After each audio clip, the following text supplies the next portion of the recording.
News, we've got the whole of the UK covered. From 12 to 3, it's GB News Day with me, Mark Longhurst. And me, Gloria Di Piero. You'll get the very latest on everything that's been going on across our great nation. And from 3 till 6, watch out for GB News Live with me, Patrick Christys. I'm not here to mess around. With all the biggest topics and guests, you will always be up to date. GB News Day and GB News Live from 12 p.m. Only on GB News. The People's Channel, Britain's news channel.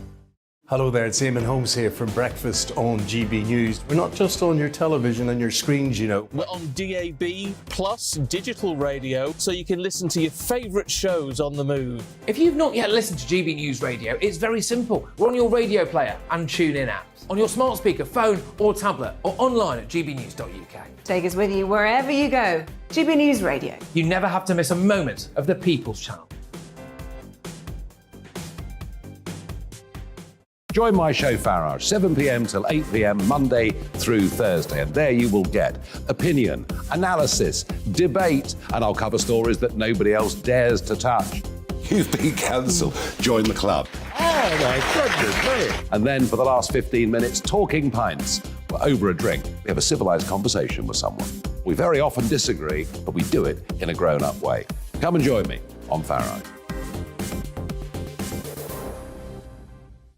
Hello, I'm Simon Evans. Join me on GB News for Headliners at 11 p.m, where I'll be joined by two of the country's top comedians as we take a look at tomorrow's newspapers tonight. If it's a big story, we'll be covering it, I guarantee, but we'll also have some fun along the way. That's GB News Headliners at 11 p.m. We won't put you to sleep, unlike some of the other paper review shows out there. So join us, 11 p.m, 7 nights a week.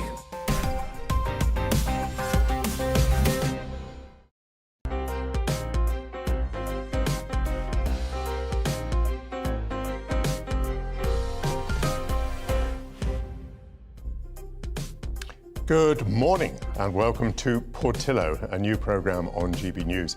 I'll be filling your Sunday mornings with good conversation, arts and entertainment, ethical dilemmas and a sense of the ridiculous too. This morning, as the Conservative Party conference kicks off, we'll discuss the dire straits that the party finds itself in. We'll find out what it means to be Russian, and we'll have a right-wide conversation about books. We'll talk about the ethics of tax cuts and, as I promised you, the ridiculous, the alcohol consumption of Britain's most famous spy. And as an ideal Sunday morning would involve a good breakfast, we'll also be talking kippers. All that to come in the next 2 hours, but first, the news headlines.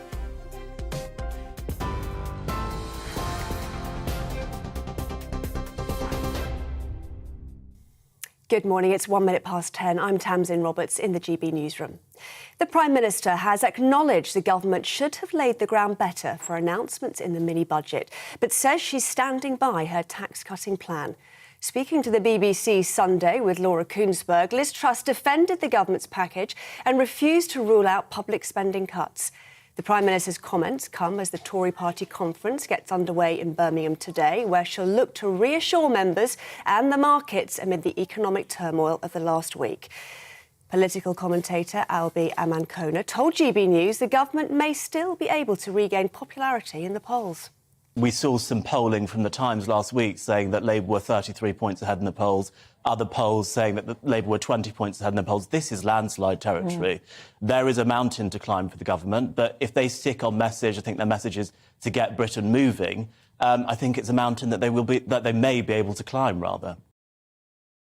Merseyside police have charged a 34-year-old man with the murder of Olivia Pratt-Corbell. Thomas Cashman is accused of killing the 9-year-old who was shot in her home in Liverpool last month. Cashman has also been charged with the attempted murder of Olivia's mother and convicted burglar Joseph Nee, who was chased into her property. A second man, 40-year-old Paul Russell, has been charged with assisting an offender. Both men will appear at Liverpool Magistrates Court on Monday. At least 174 people have died and 180 injured after a crush at an Indonesian football match last night. Officers fired tear gas in an attempt to control the situation after supporters of the losing home team invaded the pitch in the East Java province.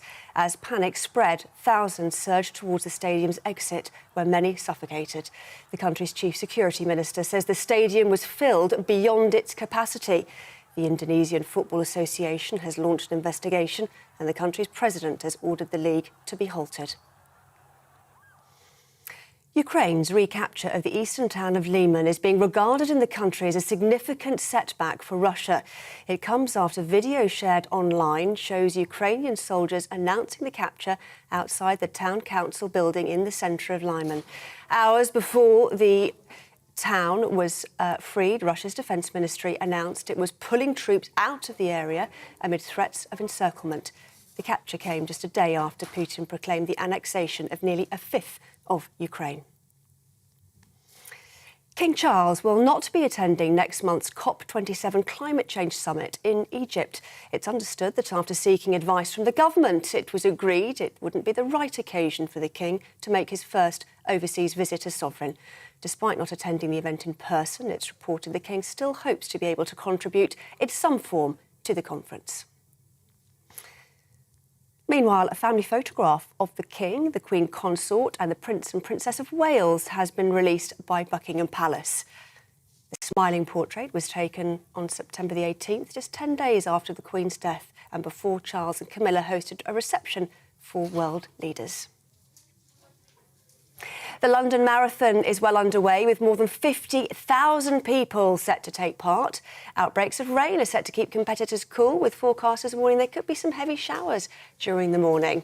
It's the third time the race will take place in October after it was moved due to the COVID-19 pandemic, with organisers saying it will return to its traditional spring slot next year. Good luck to everyone taking part. That's all from me. I'll be back in half an hour.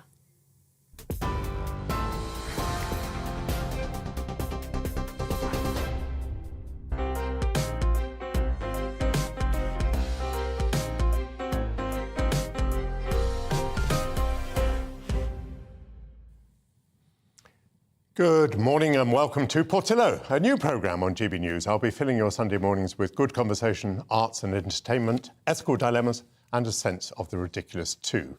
Let's kick off the show with some good conversation. The Conservatives gather in Birmingham today for their annual conference in the worst circumstances that I can remember. The party threw itself into a change of Prime Minister and a change of economic policy.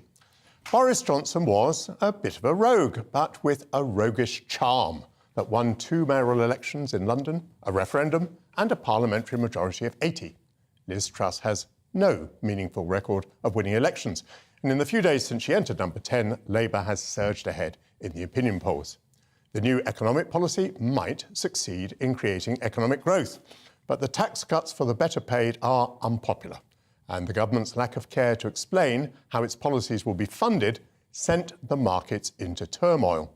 The prospect of a dramatic increase in interest rates is scary for those who have mortgages, and their extra monthly payments could easily exceed any benefit from cutting the basic rate of tax. That's on top of surging prices. The pension funds teetered last week. The Bank of England had to intervene massively to avoid disaster. Most people, and I include myself, find markets difficult to understand, but we know enough to be frightened. 30 years ago, when I was a minister in the Treasury, on a day that went down in history as Black Wednesday, interest rates soared, and in my view, people were so alarmed and angry that they decided not to trust the Conservatives with economic policy again. The government's doom was sealed, and it was massacred at the next election. I was one of the victims. Some Tory MPs think that their party has reached that point again. Liz Truss faces an impossible task at the conference. She has to rouse and reassure her party, convince them of her competence, promise them things that they want to hear, but avoid sending the pound crashing. Oh dear. Joining me are young Conservatives, Jess Gill, Reem Ibrahim and Luke Warren. Reem, I think the first thing to say is that young Conservatives are not a common breed. So why are there so few young people who are Conservative? I think that, what we really look for is principles and a direction. And the Conservative Party haven't been Conservative or had any sort of direction for a very, very long time. I mean, thinking about sort of the alternative universe that we were in just very recently, we had the Labour leader Keir Starmer arguing for tax cuts, and we had Johnson saying, no, this is not the time for it. We had the highest tax burden in 70 years. So I think that for young people, there was no clear direction from either party. And actually, a lot of us became very apathetic. But is the tax burden of great interest to young people? Absolutely, because we care about our future. And thinking about the sort of borrowing that's going on at the moment, we are going to be footing the bill in the future. So you're happy with the tax cuts that are being proposed? Well, my view on the tax cuts and the mini budget at the moment is that Liz Truss has the right idea, but the wrong priorities. The top rate of tax should not have been the first point of call to be cut. Actually, we should have been looking at increasing the thresholds so that those lower income households are able to have more of their own money in their own pockets, because we've got to be clear about that. It is their own money and it's government that's taking it. Jess, do you feel a bit odd, almost freakish, being a young Conservative? I mean, I think generally a lot of young people have principles of small c conservatism. I think the issue is the Conservative Party, as Reem said, haven't been conservative. And to be fair, they've still not. Look at Liz Truss's tax cuts. They're conservative and free market in the same way Blair and Brown's tax cuts were, well, tax burden was, in the sense that they were at the same level. You know, well, they were higher under Liz Truss. I don't think it's fair to say that she's a free market. I think Thatcher would be so disappointed to see how the Conservative Party is right now. And I think we should hold our politicians to scrutiny. But I wonder whether with your answer you don't make yourself sound, I don't know, even more of a minority. You know, many people are concerned that Liz Truss was elected by the Conservative membership, which is a tiny minority of the population. And you're talking about tax cuts as though they were the most important thing in the world. Lots of people your age might be talking about, I don't know, the environmental redistribution, a fairer world, any of those things. So you have chosen to sit on this piece of ground. I wonder why. I wonder why to you, rather than to many other young people, these things seem important. I mean, personally, this is the first year that I'm actually going to pay tax. And when I looked at how much I'm paying, it's like, what's the point of working? I'm working 3 jobs. I'm working very hard with it, and I think a lot of young people can relate to that. A lot of young people aren't going to university, they're going straight into employment. They've realised university is really a sham, where they're not going to get the employment after, which they've been promised by previous governments. And when they realise that, that's when they become conservative, that's when they realise it's an issue. But it's not just tax. For example, Liz Truss has said we need to increase immigration. I think a lot of Conservative Party members will disagree with that, especially young people, which on surface may seem like they're pro-immigration. But at the same time, it will increase competition in the youth employment, which is already extremely underemployed. Luke, how do you think that the Conservatives can appeal more to young people? Well, I think it's identifying issues that attract young people into politics in the first place. And I think there's a number of them at the moment which aren't really being discussed. Housing policy, rent reforms, the environmental crisis as well. I think these are all policies that really do inspire and attract people. I mean, look at the number of people in Extinction Rebellion or any movement who are young, who are going out and are really attracted to these issues. I think the Conservative Party need to now kind of hone down what their position is, make the moral case for free market free market policies in these areas, and they'll certainly attract more young people. But I find your answer interesting, because you say these are the things the Conservatives ought to be doing. But as far as I know, they're not. I mean, as far as I know, there isn't a policy which is going to make it easier for young people to rent their homes, let alone to get onto the ladder. Yeah. So it sounds like you're a Conservative first, and you're hoping that your party is going to do the right things, rather than that you're attracted to the party because it is doing the right things. Exactly. I don't think putting one's flag next to a political party should be the first thing that everyone does. I think it should be the ideology first. So if I'm quite sceptical about the current fiscal statement. I'd like to see more about what Rishi Sunak, sorry, not even Rishi Sunak. No, it's all changed. Truss and Kwarteng can do for young people, especially in planning reform. I'd like to see more people being able to get onto the market so that there's actually stability for young people. And I think that's where there's a real issue. The number of people I know that are moving house every year because of extortionate rent prices, it affects physical and mental and health well-being. Yes. So, and it's an issue I want to take up in this programme in future weeks. Could you just answer with a yes or no answer, all 3 of you? Are you all pleased that there's been the change of economic policy and Prime Minister and Chancellor? Absolutely. Yes, sceptically. Yes, sceptically? Cautiously optimistic, but I'd like to see more done that's going to help those in the lower... Not quite one answer. No, not one word. None of you wants Boris back? No. Absolutely. I mean, and he was my MP as well, and I think that he's, sort of the sort of left-wing part of the party, and actually he has no principles. I mean, I think his economic policy belonged to the Labour Party. Well, let's leave him in his political grave for the moment. As I said, the conference gets underway today, and as people arrive, Let's just see what the mood is. Christian Calgi is a senior reporter at Guido Fawkes, and he's in Birmingham, just outside the conference centre. Christian, hello. I absolutely do not envy Liz Truss's position this week. Does she have the resilience, do you think, to pull through? And can she possibly deliver a speech that thrills the Tories when the markets are just waiting to pounce? Well, it's very interesting. My observation since the end of the Tory leadership election and in her first few weeks as Prime Minister is the way that Liz Truss seemingly can talk to a Conservative audience. When she's amongst friends, she's light-hearted, she's somewhat charismatic, she's more confident. The moment she leaves this bubble, this security-gated bubble, and starts talking to the media, starts talking to the public, she freezes up. She almost becomes like Theresa May. And that is the problem. We've got two universes simultaneously. We've got the media out here wanting to talk to the Liz Truss Prime Minister, and we've got Liz Truss in there who's being a party leader, and she's very different. Her abilities are very different in those two jobs. So I don't doubt that she'll infuse the membership. But the moment conference is over, will anything have changed in the real world? Absolutely not. Christian, you make a really interesting observation. I think there may well be a lot of truth in it. But there are not two universes in this sense, that when she addresses the Conservative Party conference, the markets will be listening. And the markets are still very fragile. I think the government would be very unwise to imagine that the markets have settled down. They're still pretty uneasy. They're waiting for future statements to be made, some of which are still some weeks away. I mean, she could be speaking and the pound could be tumbling as she does it. So there aren't two universes. She's going to be speaking to the world, to the markets, from Birmingham.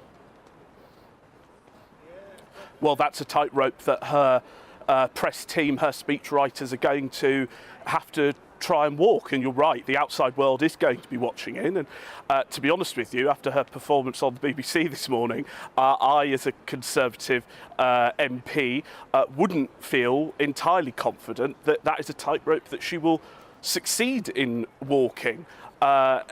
You know, and it's not just the markets, of course. The politics is incredibly volatile. And just this morning, we saw Liz Truss refuse to commit to uprating benefits in line with inflation. Absolutely doubled down on supporting the 45p, scrapping the 45p rate. This is a political crisis as well as an economic crisis. And frankly, she doesn't have the MP support, I think, to carry on this style of headstrong governing. Christian, thank you very much. I think you're going to have a very packed and important conference. It's a great one from which to report, but I repeat, saying that I would not like to be in the shoes of the Prime Minister this week. Well, young team, what do you think about the dilemma in which Liz Truss finds herself? Do you think she can pull off this trick that we're talking about? I definitely think she can. I mean, she's got just less than 2 years to convince the country that free markets work. And I think that if she succeeds in that, then we've got the next election in the bag. Actually, what I think that Liz Truss has done is she's set a very clear vision for what she wants the party and the country, in fact, to sort of head towards. And what we need to see now is that those sort of free market principles actually working in policy. She outlined those policies throughout the leadership election, and she's promised that she's going to do them, and she's done them. Jess, you described yourself a moment ago, I think, as sceptical or something like that. How are you feeling about this week? Honestly, I'm not very confident in Liz Truss. I don't think she has the charisma. She makes Keir Starmer sound charismatic. And I think she doesn't have the conviction. We talk about Thatcher. Thatcher won the youth vote twice.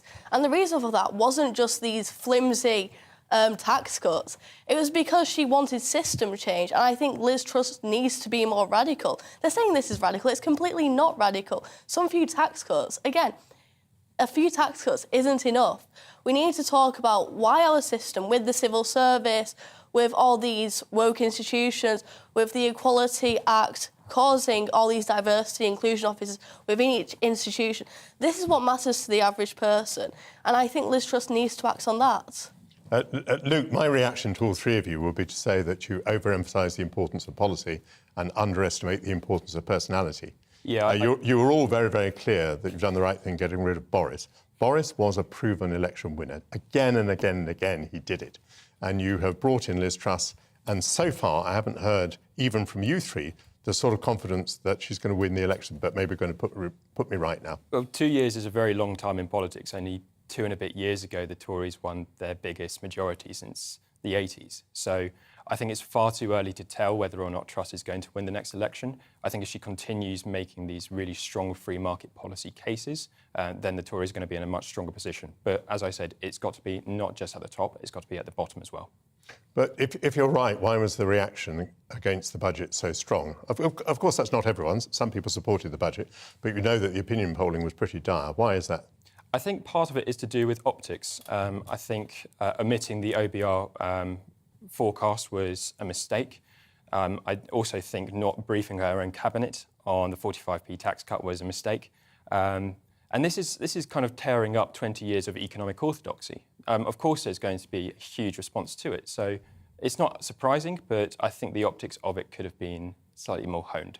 Reem, on a lighter note, have you been to the conference before? I have, yes, last year. Is it fun? What do you actually do as young people at the party conference? It is absolutely amazing. I mean, first of all, we get to sort of have that point of call with different ministers and members of parliament. We get to just have a chat with them, and it makes them feel a lot more accessible to us as members.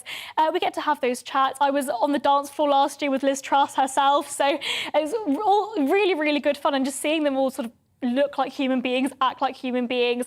And you know, I remember I came up to Nadeem Zahawi and we spoke about education policy, which is something that's particularly important to me as an 11 plus teacher.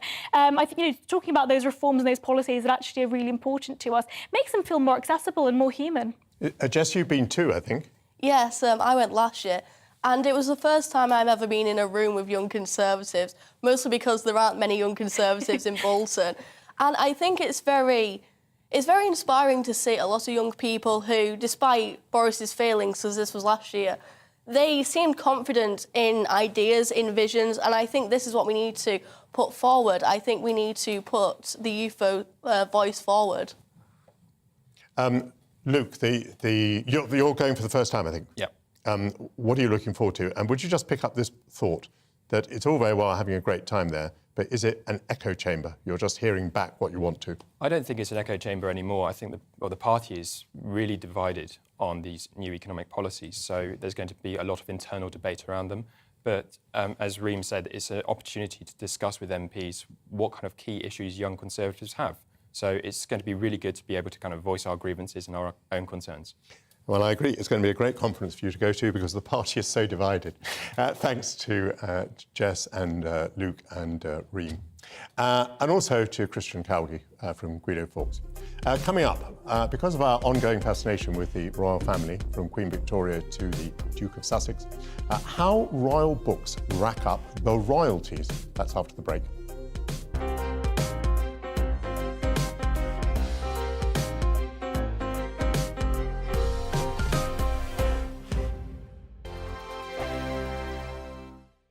Weekday afternoons on GB News, we've got the whole of the UK covered. From 12 to 3, it's GB News Day with me, Mark Longhurst. And me, Gloria De Piero. You'll get the very latest on everything that's been going on across our great nation. And from 3 till 6, watch out for GB News Live with me, Patrick Christys. I'm not here to mess around with all the biggest topics and guests. You will always be up to date. GB News Day and GB News Live from 12 p.m. Only on GB News. The People's Channel, Britain's news channel. Hello there, it's Eamon Holmes here from Breakfast on GB News. We're not just on your television and your screens, you know. We're on DAB plus digital radio, so you can listen to your favourite shows on the move. If you've not yet listened to GB News Radio, it's very simple. We're on your radio player and TuneIn apps, on your smart speaker, phone or tablet, or online at gbnews.uk. Take us with you wherever you go. GB News Radio. You never have to miss a moment of the People's Channel. Join my show Farage, 7 p.m. till 8 p.m. Monday through Thursday. And there you will get opinion, analysis, debate, and I'll cover stories that nobody else dares to touch. You've been cancelled. Join the club. Oh, my goodness me. And then for the last 15 minutes, talking pints. We're over a drink. We have a civilised conversation with someone. We very often disagree, but we do it in a grown-up way. Come and join me on Farage. Hello, I'm Simon Evans. Join me on GB News for Headliners at 11 p.m, where I'll be joined by 2 of the country's top comedians as we take a look at tomorrow's newspapers tonight. If it's a big story, we'll be covering it, I guarantee, but we'll also have some fun along the way. That's GB News headliners at 11 p.m. We won't put you to sleep, unlike some of the other paper review shows out there. So join us, 11 p.m, 7 nights a week.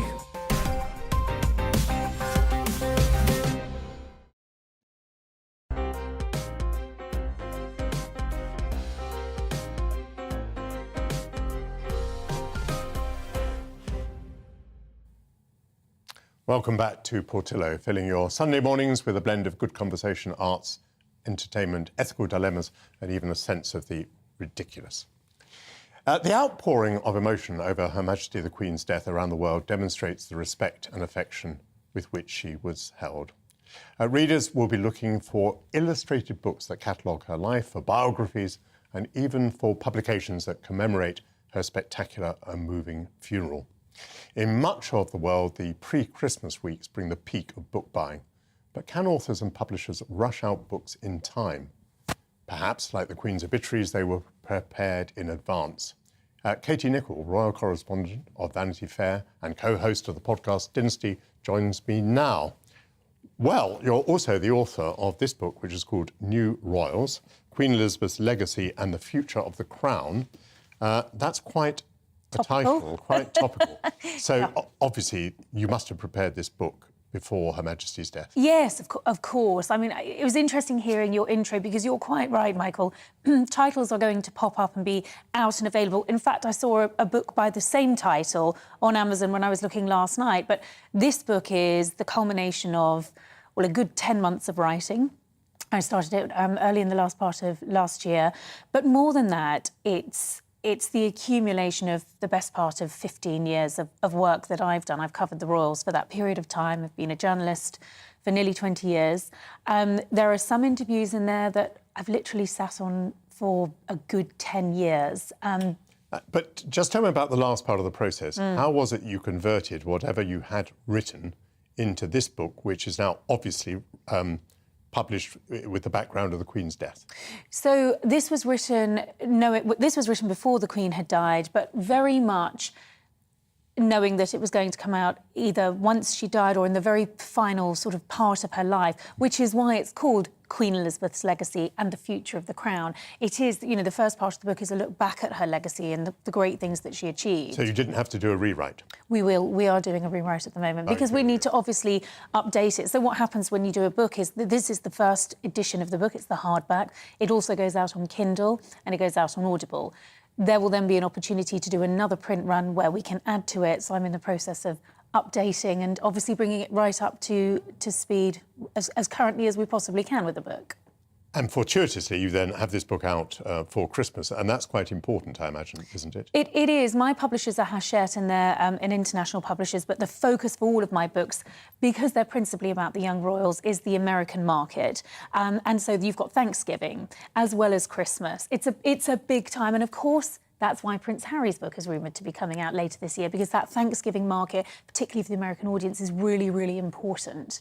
By the way, let's digress for a moment. Do you think the Prince Harry book is coming out? I think it will come out. I mean, my experience of books is that he's been paid something like a £35 million advance, half of which has already been paid.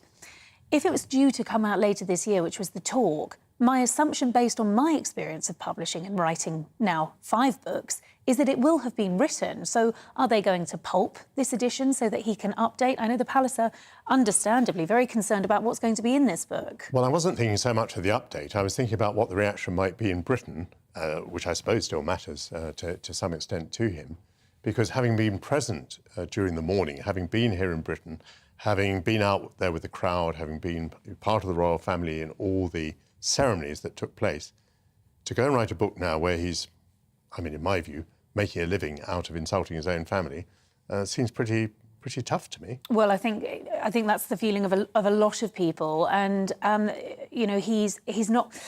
It really, we have to wait and see. The palace are obviously concerned about it. And we know from the things that Harry and Meghan have said in Oprah and in other interviews that they're not afraid to criticise the institution. They're not afraid to have a pop at members of the royal family. You know, that Oprah interview put the royals at the centre of a really controversial storm over those allegations of racism.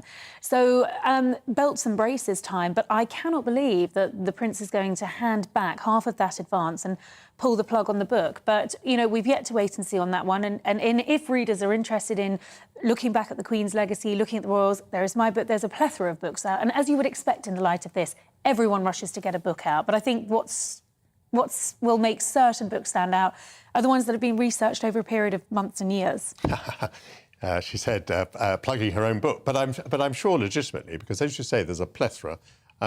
You went on the internet, and how many did you find? Well, I found one that was the very same title as this, so please buy the right book, because the other one is by a collection of experts, whatever that may be. There's a good 10 or 12 out there at the moment, so there's plenty of choice. But I think, you know, it comes down to who you read regularly in the papers, who you trust, who you know has good sources and good insight. And, you know, I think there's it's wonderful that there's so much option and choice out there. Comes down to you as the reader as to where you're going to go with it. And do you think readers actually want to have the most reliable sources? Do they want to get as close as they can to the truth?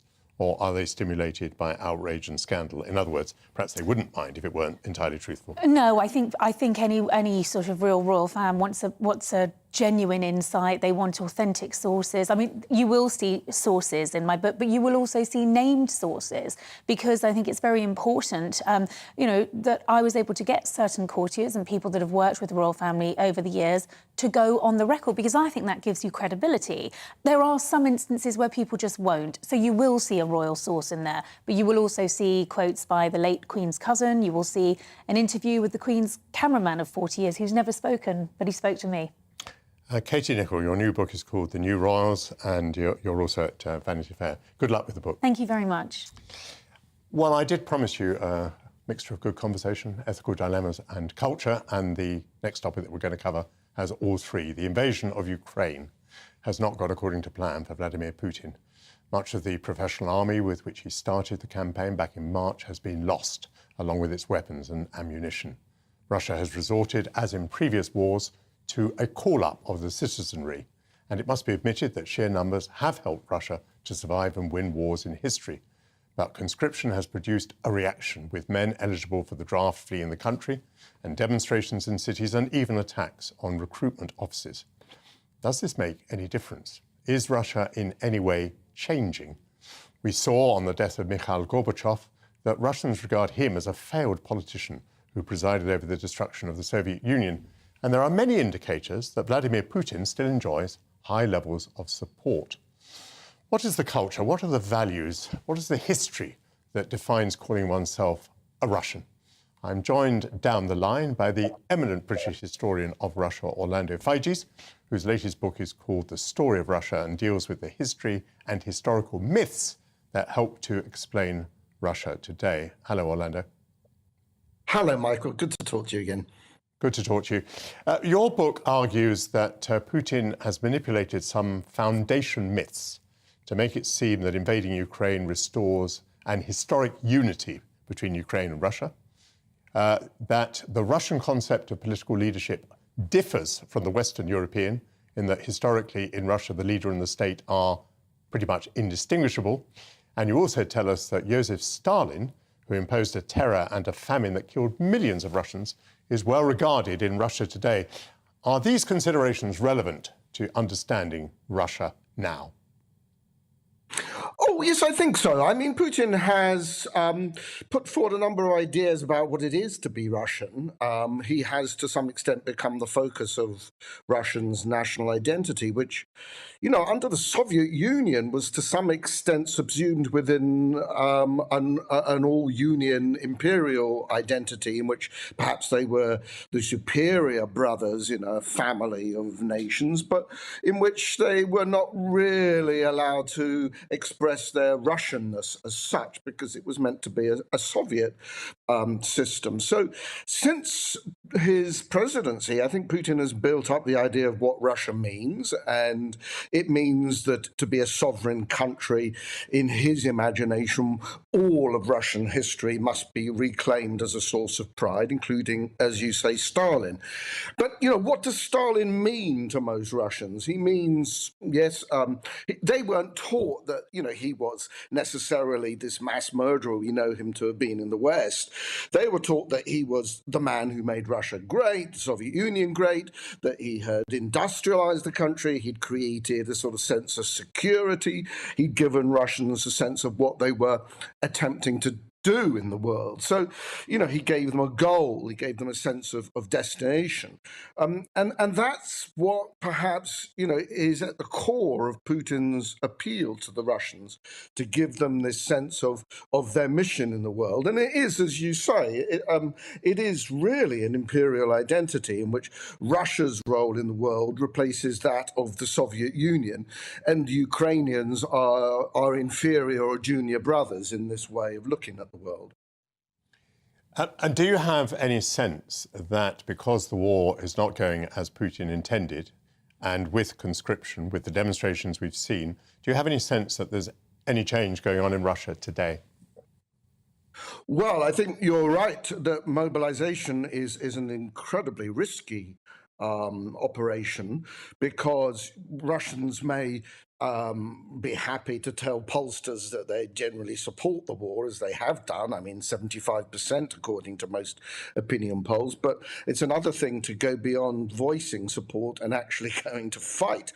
And at that point, as we've already been seeing, there's likely to be a breakdown of order in the units sent to the front, and indeed possible mutinies at some point if it goes as badly as it looks as if it is likely to, because of logistical problems, lack of ammunition, lack of arms, lack of clear command structures. So, the cohesion of Russians themselves is likely to be tested at a societal level, just as the cohesion of those units is likely to be. And so I think we may well see the mobilization actually accelerate the process of social breakdown and questioning of the political leadership. Orlando Farage, please stay on the line.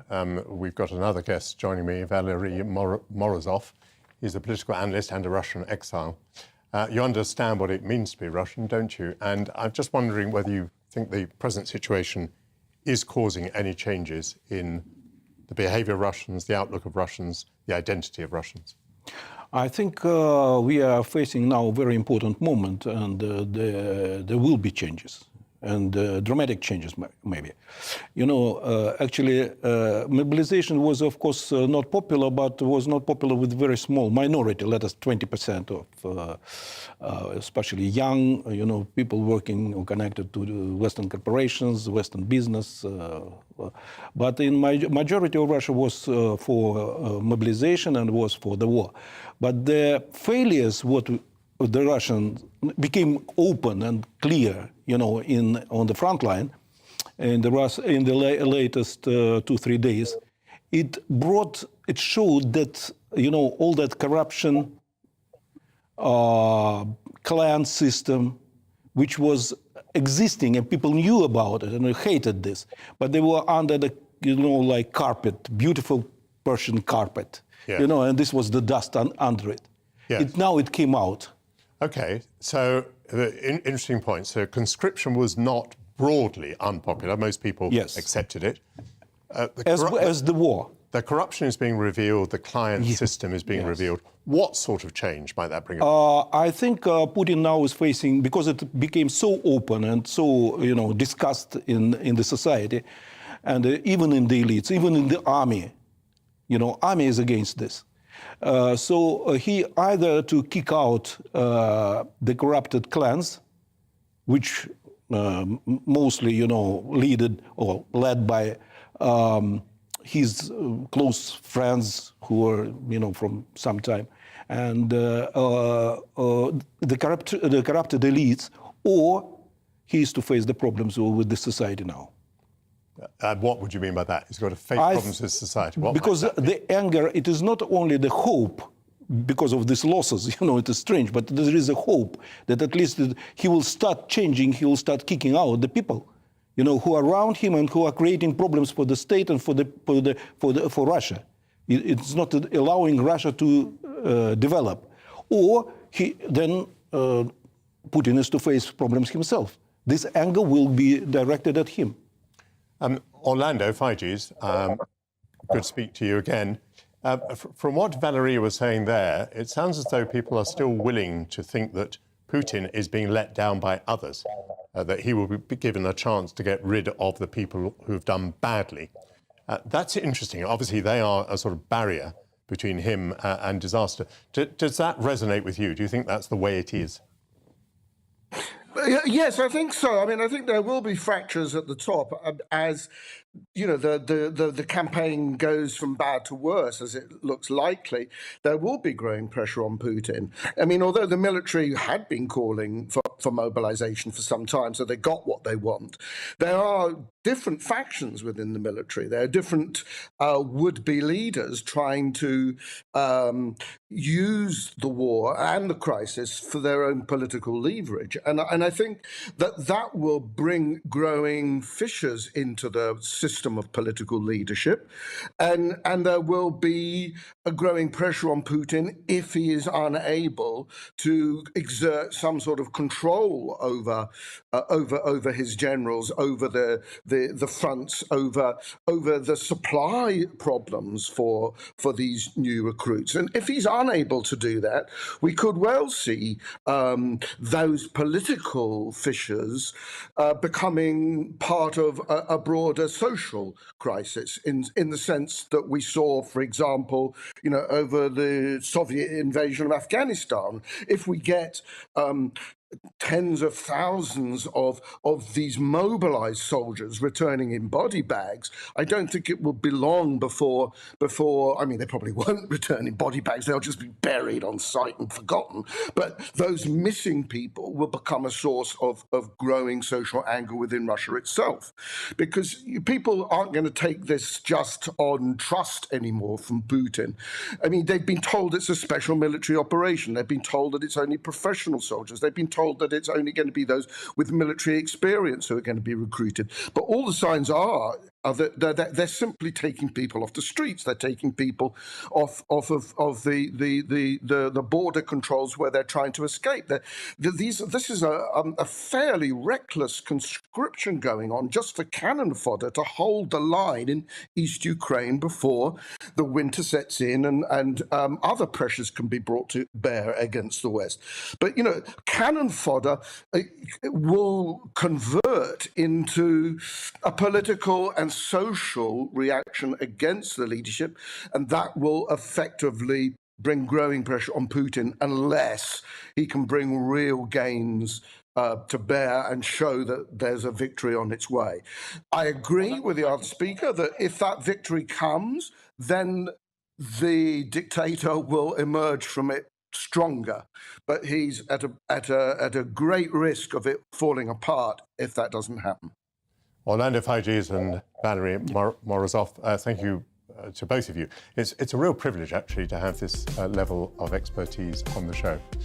Coming up, we'll be shining the spotlight on the arts. We'll be talking about a new role for everyone's favourite Doctor Who to James Bond at 60. See you after the break.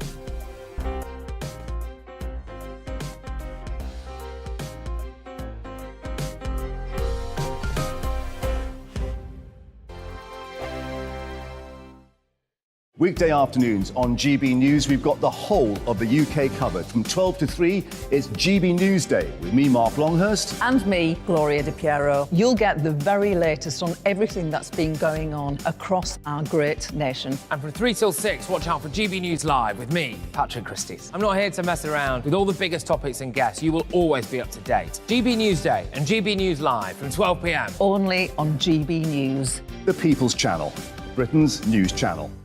Hello there, it's Eamon Holmes here from Breakfast on GB News. We're not just on your television and your screens, you know. We're on DAB plus digital radio, so you can listen to your favourite shows on the move. If you've not yet listened to GB News Radio, it's very simple. We're on your radio player and tune-in apps, on your smart speaker, phone or tablet, or online at gbnews.uk. Take us with you wherever you go. GB News Radio. You never have to miss a moment of the People's Channel.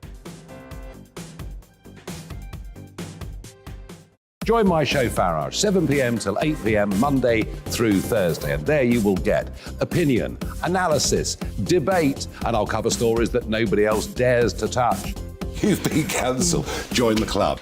Oh my goodness, brilliant. And then for the last 15 minutes, talking pints. We're over a drink. We have a civilised conversation with someone. We very often disagree, but we do it in a grown-up way. Come and join me on Farage. Hello, I'm Simon Evans. Join me on GB News for Headliners at 11 p.m, where I'll be joined by two of the country's top comedians as we take a look at tomorrow's newspapers tonight. If it's a big story, we'll be covering it, I guarantee, but we'll also have some fun along the way. That's GB News Headliners at 11 p.m. We won't put you to sleep, unlike some of the other paper review shows out there. So join us, 11 p.m, 7 nights a week.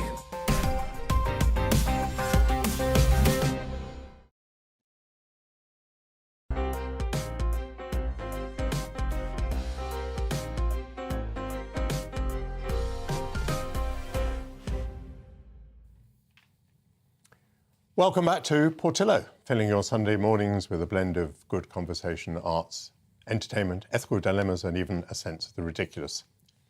Theatre is well and truly back after the pandemic. As Shakespeare said, all the world's a stage, and there's plenty going on this October.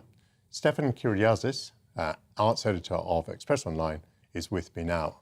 There's a lot of good stuff to talk about, Absolutely. Is there not? The theatre's well and truly back. Shall we begin by saying why you and why I think that theatre is important? I think it's incredibly important because it's about community, it's about people. It's actually this sense that we all come together in a communal space, which obviously we missed so much in the past couple of years. There's absolutely nothing like that of sharing experience, even if you don't agree with each other or what you're seeing on stage. It's also phenomenally important economically and for communities, especially outside London. There's this perception that maybe it's not so important outside London. I would say outside London it's more important. It's everybody. Every time I go and see things outside there, it's not just a theatre crowd or a tourist crowd. It's everybody. It's old, young, different groups, different demographics. And they come together. It drives business into a town centre. It also is generating conversation. It's moving conversations forward. And it's entertaining. And we need some entertaining as well. It operates on so many levels. And the statistics which they always state is that more people go to the theatre than go to see football. So this is, I know. And possibly people be true. I'm not sure you mentioned the fact that, of course, the performers are in the room with you, so that makes it fundamentally different from watching a film or watching television. I would say that theatre seems to be in quite a healthy state in Britain. I go around and talk in theatres in very small places and very often to very small audiences. But it is striking that in very small places there are theatres, and many of them are wonderfully historic, and others are brilliantly modern. And many of them have had work done in the last 10 years. They've had a new foyer added or a restaurant or whatever because they want to generate income, they want to use the building all day long. Theatre looks to be in a pretty healthy state. What do you think? I think it's in a good place, but I think also it's in a vulnerable place as well because the pandemic economically was a horrific hit. There was no income coming in for 2 years and people desperately they still owe money on that. Some people are still hesitant about coming back into the theatre, so that definitely needs to be encouraged again, how much it's a safe space. I think in terms of what's coming out now, there's been a huge, massive backlog. So you had the shows that were about to open, the shows that were planned to open during the pandemic, and then the ones after. You've got a massive kind of backup now of so many shows coming, so many things opening. There's an exciting array. So I think it's a great time for theatre and a great time to go, and I thoroughly encourage people to please go. It's wonderful. Please go. Well, I join you in that. Some familiar stories and characters are coming to the stage. My eye was drawn to Ballet Rombert's adaptation of Peaky Blinders. Yep. It's in Birmingham now, which is lucky for the Conservatives in conference there, and then it tours to London on 12th October and around the country until April. Goodness gracious, how does Peaky Blinders transfer to ballet? Very, very well, I have to say. And it's sometimes being billed as a show for people that wouldn't go to dance. And I would agree up to a point, but I would also say it's a great show for people that do love dance. It really does translate universally. They've managed to get a sense, it's obviously so much of it is about Tommy Shelby, and he's a very internalised, tortured character and quite blank sometimes on the surface. You have to sell him back out to the crowd. They do that tremendously well. It's very darkly, dramatically staged. But the dance is so visceral. You get these incredible fight scenes, which you don't always see with polite rapier battles in Swan Lake or whatever it might be. You have absolute action happening on stage, which is wonderful. And then you get a tremendous tragic love story with Grace. It's entertaining, it's dark, it's moving. I think it translates fantastically. And I think it shows the power of dance where you don't need words. You can you understand everything that's happening and you feel everything that's happening. And that's something that sometimes rumba and modern dance especially does very, very well. Gosh, that is a multi-star review from you. Let's look at some of the difficult issues that are being dealt with. There are some films coming up at the BFI. Just before we go to those, Arthur Miller, back in 1953, wrote a play called The Crucible. Now, this is about the Salem witch trials in the late 17th century in Massachusetts. But he was writing at the time of the search for communists in the United States, the McCarthyite period. It's been revived at the National Theatre. What did you think of it? I think I'm always happy to see Arthur Miller, and I'm always very happy to see The Crucible, and I think it still stands up in terms of the plot is thrilling and exciting, and the sense of dread, especially as the second act, as everything starts to go wrong, you're massively involved, and I think that is always something important in theatre. I want to see something about people that I care about. So on those terms, absolutely, it speaks today as much as it ever did about communities falling apart, tearing themselves apart, self-righteous people, opportunistic people, and also young people not understanding real-world conflict. Let me just stop you there for a moment, because we can actually look at a trail of it, which I think would help us to understand. Now, look you. All of you. We danced. And that is all. And mark this.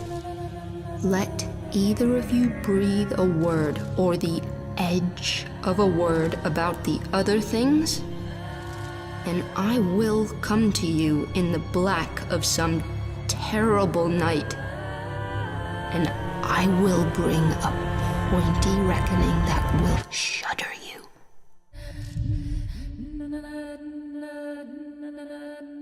Deeply disturbing, isn't it? What do you think of the revival? The script holds up well. What do you think of the production? The script absolutely holds up. I think the production, you can see now they're going for a very sort of modern, punchy approach. I think visually, it's absolutely stunning. You have this huge curtain of rain on a very bare stage.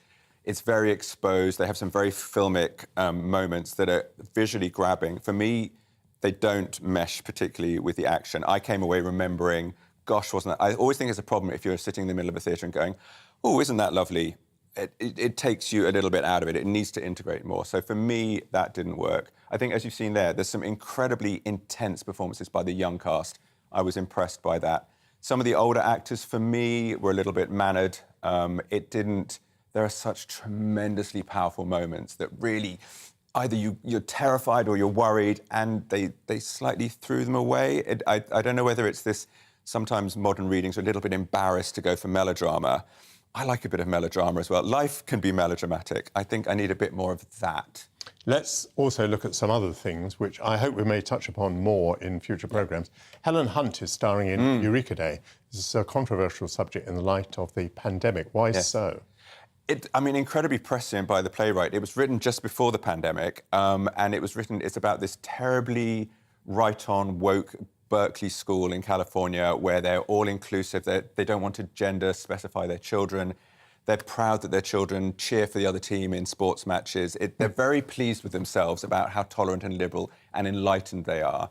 And then there's an outbreak of mumps. And there's an instant division between the parents that want to vaccinate and not vaccinate their children. So it boils down to this whole issue of choice, vaccination, then you go into conspiracy theories, and you start peeling away tolerant people's acceptance of other people's views until they don't agree with their own. It's beautifully, cleverly, smartly done, especially the first act. And I just have to say, I have never seen anything like the climax of the first act, where you have a virtual town hall with everybody quarantined at home. The teachers are on stage talking via Zoom. They act for 10, 15 minutes. You don't hear them because up the back of the wall are all the parents' comments scrolling as they're watching live. And you recognise all the characters, your own behaviour, and it starts a little bit bantery, a little bit passive-aggressive, and then the divisions appear, and then the insults start, and then it's all-out warfare, and it's painful, but it's hilarious, and the audience laughter drowns out the acting. Never seen anything like it in the theatre. Absolute tour de force. Most interesting. Let's just very quickly touch on the British Film Institute Festival. Starts this week. The subject of silencing or oppressing women is to the fore. Let's look first at She Said. Carey Mulligan stars in a film that recalls how Harvey Weinstein scandal was unearthed by 2 New York Times journalists, leading to the Me Too movement. And I think we can just see a trailer from that. Yep. Why is sexual harassment so pervasive and so hard to address? Let's interrogate the whole system. Hi, my name is Jodi Cantor. I'm an investigative reporter for the New York Times. What have you got? I was told that the wrongdoing in Hollywood is overwhelming. Together, we may be able to help protect other people. The truth, basically. He kept trying to touch me. I asked him to leave me alone. Instead, they say he met them with threats and sexual demands. I was young, scared.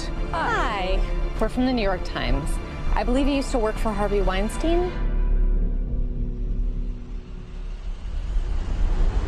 People have tried to write this story before. He kills it every time. Harvey adamantly denies any allegation of assault. Are you sure that this isn't just young women who want to sleep with a movie producer to try to get ahead? This is bigger than Weinstein. This is about the system protecting abusers. The women who receive these settlements, they can't speak out. They'll be sued if they do. But if someone could speak freely about the payouts... What payouts, John? You have to imagine that every call you make is being recorded. The only way these women are going to go on the record is if they all jump together. We're all here, Harvey. Who have you talked to? I'll go on the record. I want my voice back.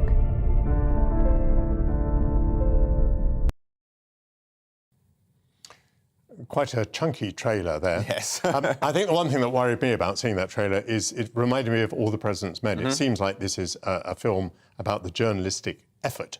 I wonder whether some people might be worried that it doesn't centre on Weinstein and his victims enough, but maybe we'll see in due course. Sure. I mean, it can be a very salacious subject and somewhat contentious. It's also hugely important. I think that the challenge with anything, whether it's film, theatre, whatever, is actually to engage and entertain the audience. And then we will listen, and then we will actually care about the messaging as well. It's a fine cast, importantly, female writer, female director, which we need a lot more of at the moment. So these are positive things. And these are issues that are starting to surface a lot in theatre and film at the moment about reflecting what's happening in the real world.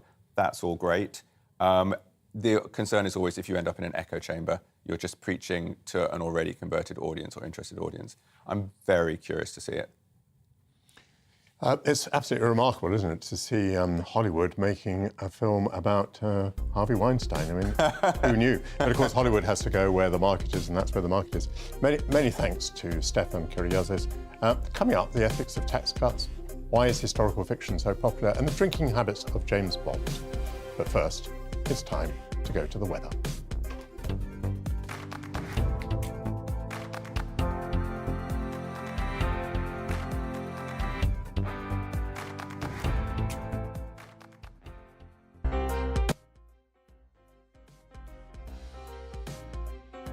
Weekday afternoons on GB News, we've got the whole of the UK covered. From 12 to 3, it's GB News Day with me, Mark Longhurst. And me, Gloria Di Piero. You'll get the very latest on everything that's been going on across our great nation. And from 3 till 6, watch out for GB News Live with me, Patrick Christie. I'm not here to mess around with all the biggest topics and guests. You will always be up to date. GB News Day and GB News Live from 12 p.m. Only on GB News. The People's Channel, Britain's news channel. Hello there, it's Eamon Holmes here from Breakfast on GB News. We're not just on your television and your screens, you know. We're on DAB plus digital radio, so you can listen to your favourite shows on the move. If you've not yet listened to GB News Radio, it's very simple. We're on your radio player and TuneIn apps, on your smart speaker, phone or tablet, or online at gbnews.uk. Take us with you wherever you go. GB News Radio. You never have to miss a moment of the People's Channel. Join my show Farage, 7 p.m. till 8 p.m. Monday through Thursday, and there you will get opinion, analysis, debate, and I'll cover stories that nobody else dares to touch. You've been cancelled. Join the club. Oh my goodness, And then for the last 15 minutes, talking pints. We're over a drink. We have a civilised conversation with someone. We very often disagree, but we do it in a grown-up way. Come and join me on Farage. Hello, I'm Simon Evans. Join me on GB News for Headliners at 11 p.m, where I'll be joined by two of the country's top comedians as we take a look at tomorrow's newspapers tonight. If it's a big story, we'll be covering it, I guarantee, but we'll also have some fun along the way. That's GB News Headliners at 11 p.m. We won't put you to sleep, unlike some of the other paper review shows out there. So join us, 11 p.m, 7 nights a week.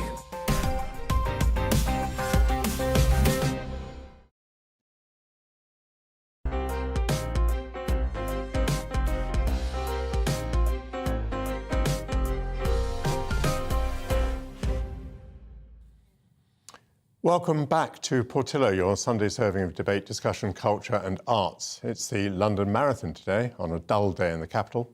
We'll be catching up with one of the MPs, a 46-year-old MP who's decided to run the 26-mile course this year with no running experience. And what could be more British than James Bond and kippers? We'll have both. But first, the news headlines.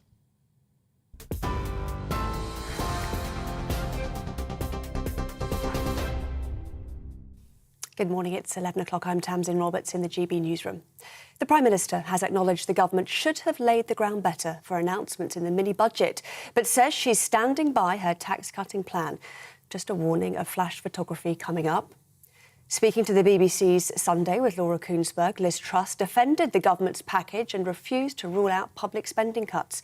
Ms Truss also said the Cabinet was not informed in advance of plans to abolish the top rate of tax and that it was a decision taken by Chancellor Kwasi Kwarteng. The Prime Minister's comments come as the Tory party conference gets underway in Birmingham today, where she'll look to reassure members and the markets amid the economic turmoil of the last week. Political commentator Albi Amankona told GB News the Conservatives have work to do but could claw back in the polls. We saw some polling from the Times last week saying that Labour were 33 points ahead in the polls. Other polls saying that Labour were 20 points ahead in the polls. This is landslide territory. There is a mountain to climb for the government, but if they stick on message, I think their message is to get Britain moving. I think it's a mountain that they may be able to climb, rather. Merseyside police have charged a 34-year-old man with the murder of Olivia Pratt-Corbell. Thomas Cashman is accused of killing the 9-year-old who was shot in her home in Liverpool last month. Cashman has also been charged with the attempted murder of Olivia's mother and convicted burglar Joseph Nee, who was chased into her property. A second man, 40-year-old Paul Russell, has been charged with assisting an offender. Both men will appear at Liverpool Magistrates Court on Monday. At least 174 people have died and 180 are injured after a crush at an Indonesian football match last night, with FIFA president calling it a dark day. Officers fired tear gas in an attempt to control the situation after supporters of the losing home team invaded the pitch in the East Java province. As panic spread, thousands surged towards the stadium's exit, where many suffocated. The country's chief security minister says the stadium was filled beyond its capacity. An investigation has been launched and the country's president has ordered the league to be halted.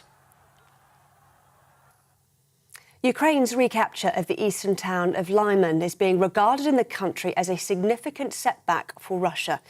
It comes after video shared online shows Ukrainian soldiers announcing the capture outside the town council building. Hours before the retaking of the town, Russia's defence ministry announced it was pulling troops out of the area amid threats of encirclement. The capture came just a day after Putin proclaimed the annexation of nearly a fifth of Ukraine.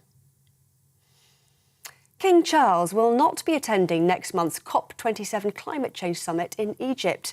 It's understood that after seeking advice from the government, it was agreed it wouldn't be the right occasion for the king to make his first overseas visit as sovereign. Despite not attending the event in person, it is reported the king still hopes to be able to contribute in some form to the conference. Meanwhile, a family photograph of the King, the Queen Consort and the Prince and Princess of Wales has been released by Buckingham Palace. The smiling portrait was taken 10 days after the Queen's death and before Charles and Camilla hosted a reception for world leaders. Well, the London Marathon is now well underway with more than 40,000 people taking part this year. It's the third time the race will take place in October after it was moved due to the COVID-19 pandemic, with organisers saying it'll return to its traditional spring slot next year. Good luck to everybody there. TV, online and DAB+ radio, this is GB News. Now it's back to Michael.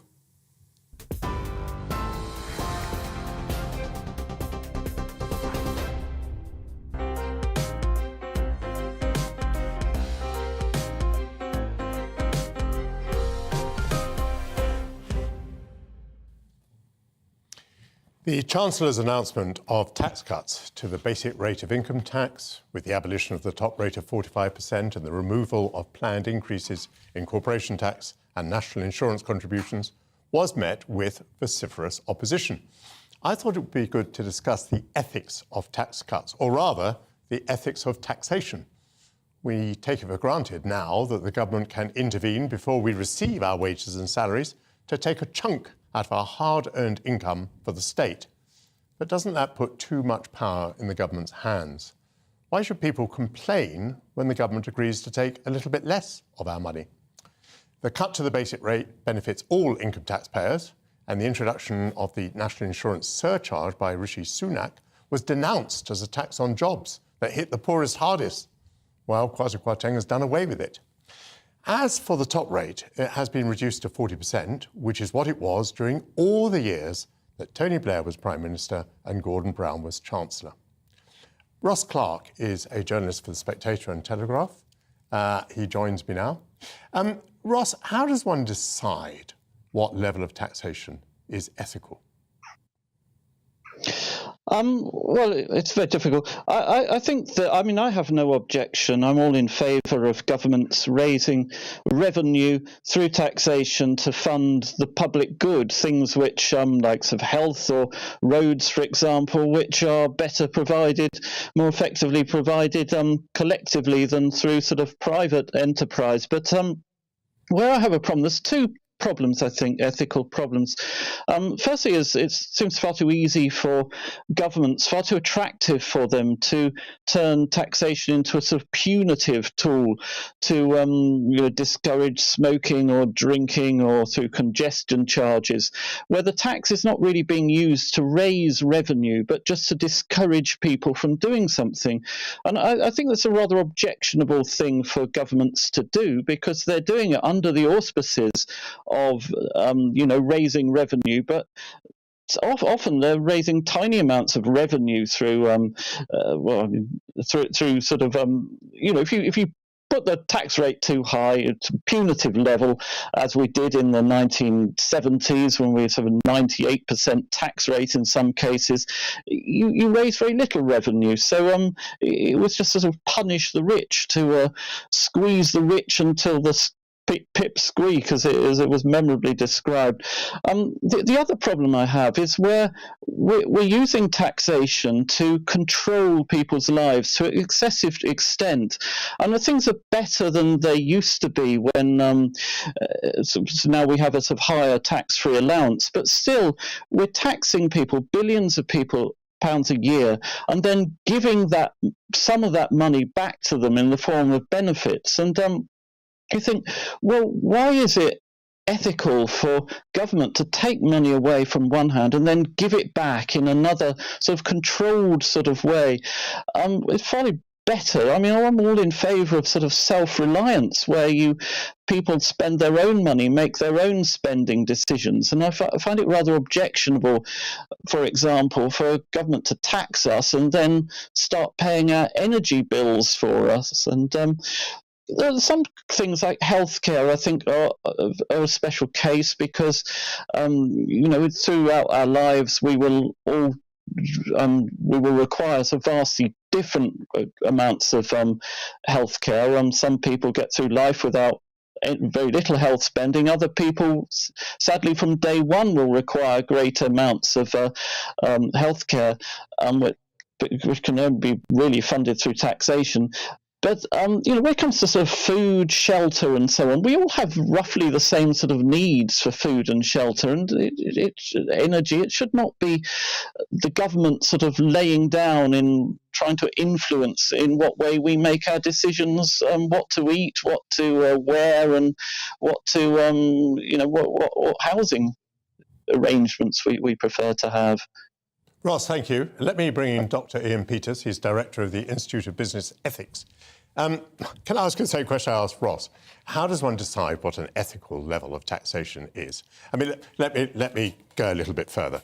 I mean, it strikes me that if before you've received your pay packet, you're giving half to the state, that creates an extraordinary relationship between the citizen and the state, where the citizen is implicitly there to work for the state. More than half his wage or his salary has gone in the first instance. Now, people will say, well, that wasn't the case, it was 45%. But it's 45%, isn't it, plus the 2% national insurance surcharge. And that's, of course, before the taxpayer has bought a single thing. You know, once you buy a drink or a litre of petrol or anything that carries VAT, you're going to be paying much more in taxation. How do you decide what the ethical level of taxation is? Well, this is the big challenge that politicians have always faced, of course. And just on the 45%, and I'm not going to offer a view on whether it should have stayed or should have gone, but of course that only impacted on those earning more than £150,000 a year. And there in that issue is the nub of the problem, that it's fundamentally about the perception of fairness. And generally, the public wants to feel that it is fair. They recognise that certain public goods, if you like, have to be paid for. We need to pay taxes for those goods, but we need to feel that that's fair. And a progressive taxation system is what generally we've adopted in this country. And it's about, that fairness question. So what the politicians have to do is justify the decisions that they make. It needs transparency, it needs good communication, it needs justification. The politicians say they've got an objective in mind, fine, but is the means justified by that objective? And that's where the ethics comes in my opinion. Well, you see, I think in a way we're confusing two things. One is the ethical position, what is the proper level of taxation? And the other is, as it were, what was the government's political judgment and did it get the political judgment wrong? And you could say that with all that's going on at the moment, to make this move was inept politically. But the level that they've gone down to was considered perfectly fair during all the years of Tony Blair's government, all the years that Gordon Brown was Chancellor. Now, it may be that they simply thought that the political impact of raising it again would be to put a question mark against Labour, as there had always been in the past. But, I mean, it has struck me as slightly curious that there is such outrage about returning to a level that was deemed acceptable across the party divide until pretty recently. But there are no absolutes when it comes to ethics. Ethics is a judgment call. And I think what we've got here is, the view of the public will change over time depending upon the circumstances. Currently, people are feeling under enormous pressure. The energy prices, of course, are at the heart of that. But then a decision is made by the Chancellor, and perhaps not so well communicated, well, perhaps clearly not well communicated. The OBR's view was not taken into account or not publicised alongside it. And so we've seen a lack of confidence, if you like, a lack of trust in the markets. Now, that may sound all very theoretical and you know, it's difficult for people often to understand what's going on there, but the end result is mortgage interest rates rise, mortgages are more difficult to obtain. Is that an ethical outcome that the government wanted to achieve? So, of course, the government needs to take all these factors into account. But that's the question, did it take them into account? And was it thinking about the ethics as well as the optics? Well, until fairly recently, the political positions used to be, broadly speaking, that Labour was pretty much relaxed about borrowing for the future and the Conservatives were much more concerned about balancing the budget. All of this has changed. But I've always found it very strange that progressive parties of the left could be relaxed about large levels of public borrowing, because that's really saying that our generation should be allowed to live beyond its means, while a future generation is forced to pay our debt repayments. And for a long time, people said, oh, well, that doesn't matter too much because interest rates were so low. But actually, the matter of principle, I think, still matters. And now the interest rates have come to bite us. So here's another ethical question. To what extent are we entitled to live well ourselves and leave it to our children and grandchildren to pick up the bill? Again, it's about the judgment and whether you can justify it or not. So there might be circumstances where that's justified because, you know, you've got to take the long-term view. There's an end objective. If you communicate that clearly and you gain... it's about consent, I think, isn't it? You know, is there support for this? But absolutely, we've got... You know, we have a system in this country where people can vote at 18.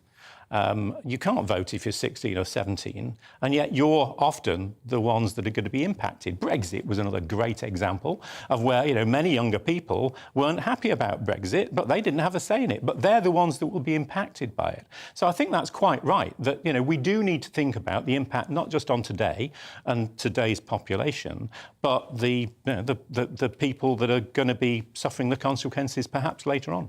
Let me go back to Ross. We've been saying, Ian and I here, that there are no absolute levels. But I must say I get queasy when taxation approaches 50%, because I think it fundamentally changes the relationship between the state and the citizen. What do you say, Ross?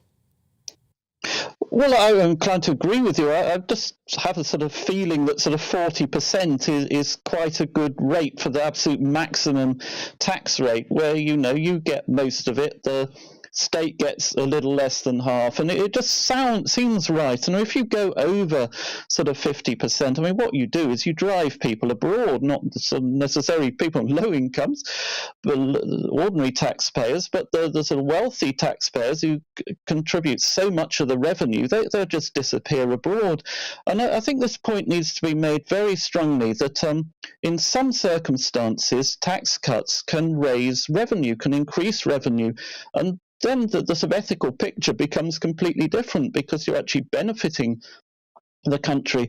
I mean, take corporation tax. If we cut corporation tax in this country down to 12%, a lot of people would find that very objectionable, because they would say, oh, well, all these wealthy corporations aren't going to pay much tax. But you look at Ireland, which has had a corporation tax rate of 12%, and now been forced to sort of increase it to 15% due to a Joe Biden sort of international agreement. But having an extremely low corporation tax did absolute wonders for Ireland and turned it into a rather poor country into what the fourth richest country per capita in terms of GDP per capita. Ross, I think you're making the case that the government ought to be making. You're making it a great deal better. Thank you to you, Ross Clark, and Ian Peters. Early this morning, around 50,000 people put on their running shoes to be at the starting line of the 42nd London Marathon. It's usually held in the spring, but because of dreaded COVID, it's been postponed until now. The 26.2-mile course is mostly flat, takes in landmarks such as the Cutty Sark and Tower Bridge. London isn't the only place where there are runners. There are also 27,000 people running a marathon in Cardiff. Around £2 million is raised for charity by people running the London Marathon. Raising money for charity is one reason why people take part. A Member of Parliament, David Simmons, ran for Parliament in 2019, but that's the extent of his running career so far. However, he decided to enter this year's marathon race to help him get fit. Hello, I'm David Simmons. I'm the Member of Parliament for Ruislip, Northwood and Pinner, and I'm just about to take on the London Marathon. Everyone can run for a bus and run for a train, and I've done plenty of that. But I've certainly never tackled anything like a marathon. I think my last sporting achievement was being county champion at archery when I was a teenager. So it's a long time since I've done anything that's a serious exercise activity. But I'm looking forward to it. The advice I received from some older colleagues who've done this before, and some have done it regularly, was that if you are a reasonably healthy person, you should be able to do it with the right preparation. Starting with relatively modest runs, building up to doing a longer course. So I did 36 kilometres or 22 miles last Friday night, which was my last long run and walk before the marathon day itself. And that's very much part of the advice, not to overdo it, but to test yourself, to stretch the distance that you can go. Many of the people I've spoken to are entering the marathon, sometimes for the first time ever, because of a personal experience or a connection they've got to a charity.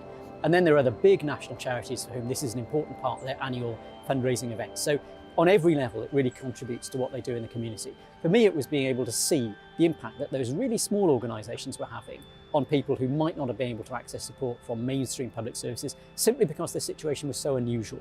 And that's why it feels like a good thing to me to shine a bit of a light on them and hopefully put a bit of money in their pockets as well. So I've chosen two very local charities, the Paul Strickland Scanner Centre, which raises money for scanning equipment used in a local hospital, and the William Lowe Trust, which raises money for research and support for young people and children affected by brain tumours. There's lots of colleagues who are going to be there who are really looking forward to it. There are people from all over the country and people I've met from across the community who are going to be part of it as well. Many of them are raising money for different charities to the ones that I'm supporting. And I'm hearing a lot about the sense of a team spirit, that this is a really important British, important London cultural event that attracts people from all across the world to come and do it. And being part of that sounds like a great thing. I went to the Commonwealth Games just a few months ago, and that was a great example of people coming together around a sporting event. I'm hoping this is going to have some of the same atmosphere. It certainly hasn't fostered in me a great love of running. However, it may well be that getting to the end of it, crossing the finish line, will be a big motivational thing. And certainly having realised that I can go running, I can cover a reasonable distance and I can fit that around my work and my family, it certainly is an encouragement, and certainly it takes away the excuse for not taking a bit of exercise. I am certainly impressed, and I wish David all the best, and we'll let you know how he gets on. Well, Professor Peter Ayton is a lecturer at Leeds University studying behavioural decision theory. Why do you think people run a marathon like David, someone who's not run before?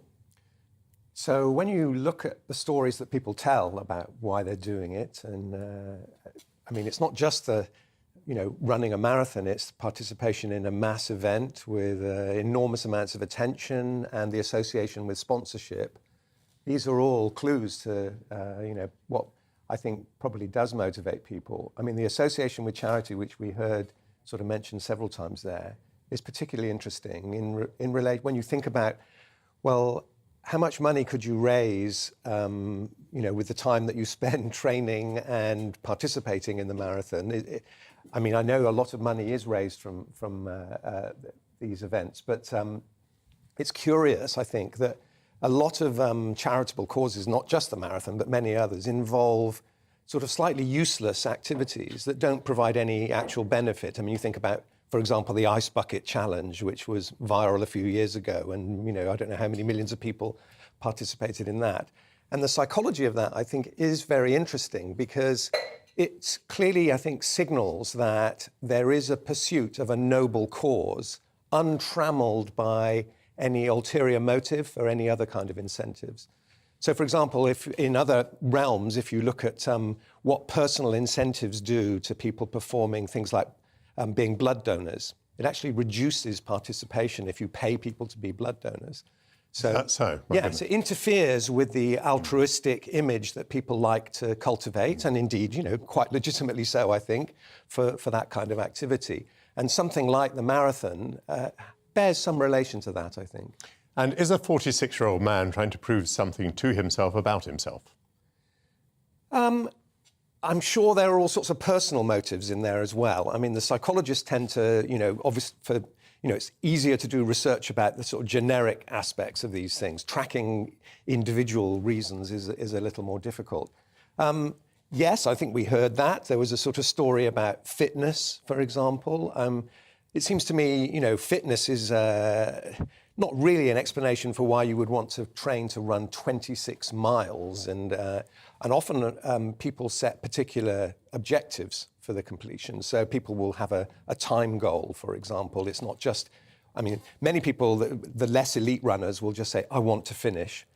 But the majority of people will have a fixed time goal. And this leads to an interesting pattern in the performance. So you imagine, of course, there's a very long tail. I think the longest marathon runner took more than 5 days to complete because he ran in a deep sea diving suit. So, understandable perhaps. But it's not a smooth curve. There are spikes in the curve of finishing times. And basically people want to finish on just below a whole number. So, for example, about 4 hours is about the average completion time in the London Marathon, but there's a big spike just before 3 hours, 59 minutes. 4 hours, 1 minute, there's a few people not present because they sped up at the point where they realised they could make that goal. Do you have any evidence at all as to what impact this has on people's mental health? One would imagine that they feel better about themselves, as well as probably being more physically fit at the end. Is it in any way proved? There are studies of the mental health of marathon runners, and it's actually good news. We hear a lot about sort of, depression and mental illness in sport, but marathon runners tend to have better mental health than non-runners. They score lower on things like depression and anxiety and so on. So whether that's a cause or effect, I'm not sure that's been clearly established, but people who are going to go into that activity, clearly they've got to have a certain frame of mind to contemplate that. Thank you very much. GB News reporter Alice Porter has been at the London Marathon today. Let's hear a word from her. Well, after months and months of training, the London Marathon is finally here, and thousands of people will be taking to the street for this year's London Marathon. But there's one runner who has been here every year ever since the London Marathon began, and he's known as an ever-present. And Chris Finnell joins me now. Chris, good morning. Good morning to you. Thanks for joining me. I didn't know the term ever-present until yesterday. Tell me what it means and why it's so important. Well, first and foremost, we've competed in all 41 London Marathons, I should say. I'm getting ahead of myself. But the London Marathon organisation bestowed ever-present status on those runners who've completed the first 15 London Marathons. And although the numbers have dwindled over the years, we're now down to 7 runners who can say they've run all 41 marathons and remain ever-present. So it's a much bigger race, far fewer female runners in those days. 5% of the 81 runners were female. Nowadays it's bordering on 50-50. And of course the charity element of the race has really taken off over the years. And money raised for charities is an integral part of the London Marathon these days. Well, look, thank you so much for your time. I'm going to let you run off, and very much good luck to you, although I don't think it sounds like you need it. But I'd just like to say good luck to everybody who's competing today. I hope you all have a great race. Thank you so much. I think you get a flavour there of some of the atmosphere here in Greenwich. There are so many people taking part who've worked so hard for this special moment, which is certainly going to pay off for many of the runners. And I was very grateful to Professor Peter Ayton for coming in. The James Bond film, Dr. No, starring Sean Connery and featuring a tarantula, opened in Britain on the 6th of October 1962, 60 years ago. It introduced us to the Bond formula: exotic locations, bad guys with lavish premises, spy gadgets and cars, car chases, improbable escapes, scantily clad women who succumb to Bond, and the high life of casinos and dry martinis, shaken, not stirred. In the book, there was also a lot of smoking, which has been dropped by the movie makers, but 007 continues to drink on screen. Let's just remind ourselves of the Bond mix. James, fate draws us back together. Now your enemy is my enemy. His name is Safin. And what does he want? Revenge. Me. When her secret finds its way out, it'll be the death of you. You can imagine why I've come back to play. There's a young lady in Santiago I want you to meet. You're late. When you're ready, salute. I met your new 00. She's a disarming young woman. I get why you shot him. Yeah, well, everyone tries at least once.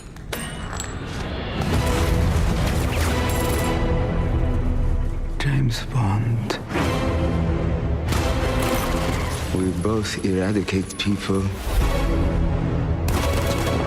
to make the world a better place. I just want to be a little tidier. Well, in the books, the alcohol consumption of James Bond was 92 units a week, which is 4 times the recommended limit for an average male. How he could have stood up, let alone shot the bad guys, I just don't know. Dr. Emeka Okorocha is a doctor with the NHS and an author, and he joins me now. Before we get on to the rather pious business of how much we ought to be drinking, Yeah. You are a Bond fan, are you? Yes, I am indeed. I am indeed a Bond fan. And so I saw the article, which was actually done by the BMJ, the British Medical Journal, when they actually looked at all the 14 books and saw exactly how much he was drinking. And I was shocked, to be honest, because I knew, obviously, he had been drinking a lot because it was depicted in the movies, which I had seen.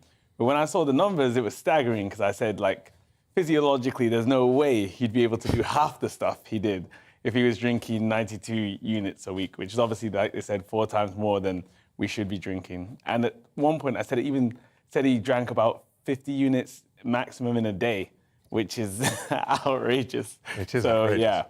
Yeah. Give us an excuse to show some more James Bond. What's your favourite scene from a Bond movie? For me, it has to be Die Another Day, I think. I think that was the first movie I watched that actually got me into James Bond, with that Halle Berry scene when she comes out the water in that orange bikini. After that, I was sold. So, Let's see it. Halle, if you've seen it.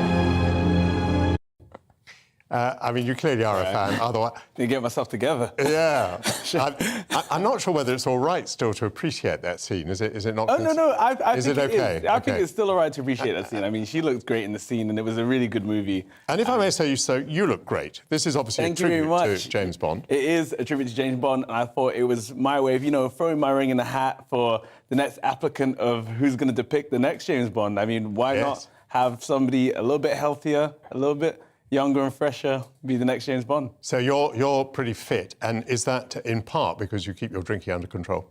Yes, I think my fitness obviously comes from a range of stuff, as getting a good diet, good sleep, and obviously drinking under control. So in my book, Your Health in Your Hands, I do mention how to drink in moderation, and I actually put there the certain drinks and how many units there are, just to break it down for people, because for the average man, you shouldn't be drinking more than 14 units a week, and this should be split over 3 days. And most of these martinis that he was obviously drinking, what he's famous for with his catchphrase, are up to 3 units. And he was having multiple per day. So, yeah, I'd be having mocktails. I don't want you to think that we're disregarding your advice. Yeah. But on my right hand here, I have a mixologist. Welcome. Please introduce yourself. Where are you from? So my name is Brian, and I'm from Italy, and I'm a mixologist. Marvellous. Are you going to give us a dry martini, shaken not stirred? Sure, yeah, I can do that. Will that be all right? Let me to go through as well how I make it. Yeah, well, briefly. Right, you're going to start with some ice and a cocktail shaker. That is correct. So I'm going to get my martini glass. Going to chill my glass. Going to chill the glass down to begin with. That's very, very important.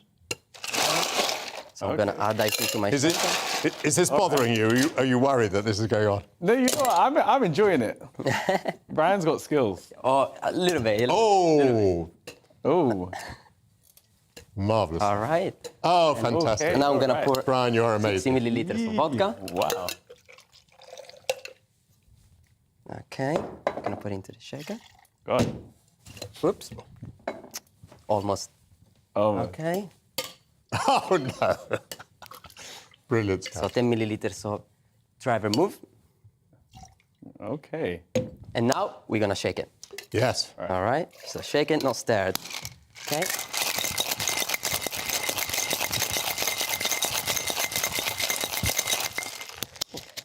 That's enough. All right. So I'm gonna remove the ice. Now the martini is nice and chilled, and I'm gonna strain it into the martini glass. So as you see, now this cocktail is shaken, so it comes like a little bit cloudy. So, and also there is a little pieces of ice inside, because in the movie they don't strain the drink, they just strain it like that. Right. So and there's a big difference between shaken and stirred, is there? It is not so much. It's just these little details that I just explained is what I see the difference in between very the good. shaken and stirred. Then we're gonna garnish with the lemon zest. Ooh. All right, so we're gonna release the essential oil. Gonna drop it in. Boom. Boom. Very good, bro. How many units is that? I think that would probably be about 3-ish units, I think, for just one of those. And just remind me, how many a day, how many a week? 14 a week, was it? Yeah, and this should be spread over at least 3 days. So you shouldn't be just drinking 14 within the hour and being like, yeah, I'm good for the week, because that's binge drinking, so we don't encourage that. But yeah, I'm sure it would taste brilliant and whatnot, but the amount he was drinking, he wouldn't be able to steady a gun, let alone stand up. Do you know something I find very interesting is the way in which we have banned smoking from public display for very understandable reasons, but not drink. Now, for example, I do a lot of documentaries, and of course, I would never dream of smoking on screen. I don't smoke anyway. But they get very uptight if I even touch an historic pipe, or if I refer to an ashtray or to a cigar, let alone actually smoking one. But I'm perfectly entitled, apparently, to drink a glass of wine, have a cocktail, have a beer. So there's a very different attitude by, as it were, the authorities to what we show on our screens, alcohol and smoking. 100%. And I think it goes down to, like, especially when you see some of the old school films and what we watch in terms of Hollywood, a lot of the smoking, which was supposed to be associated with sophistication and upper class, and you saw Audrey Hepburn and you saw in The Godfather, smoking was like a thing where, okay, yeah, you know, you're seen as a certain class. But I think drinking has stayed that way, and we haven't moved on to that way with drinking. But I think it's really important that we show that obviously drinking in moderation is very important, and that we shouldn't be, you know, encouraging over drinking with James Bond. Brian, would you mind passing that over, please? All right. Thank you very much indeed. Thank you. So what I'm going to attempt here is to have a drop of this and continue to read the auto cue. Let's see whether this works. Go for it. Wow. What do you think? It's absolutely brilliant. Congratulations to you. But you're absolutely right. It is extraordinarily strong, and I don't think I'd be able to do very much after that. Thank you to you, Dr. Emeka, and to Brian Liverton. Thank you very much. Well, coming up, the world mourns author Hilary Mantel, one of the masters of historical fiction. Why is the fictional retelling of history so popular? That's all after the break.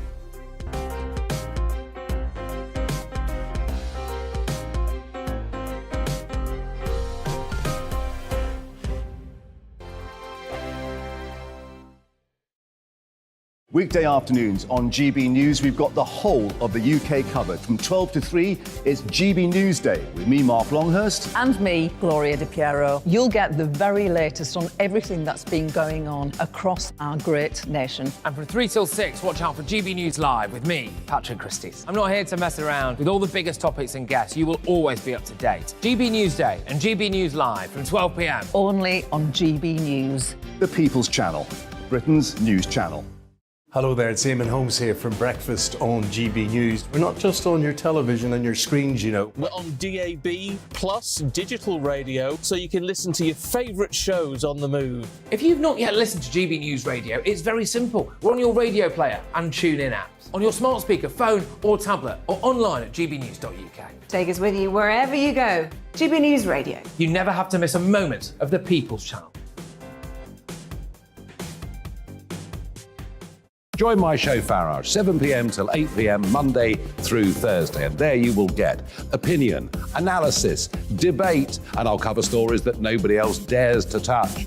You've been cancelled. Join the club. Oh, my goodness me. And then for the last 15 minutes, Talking Pints, for over a drink, we have a civilized conversation with someone.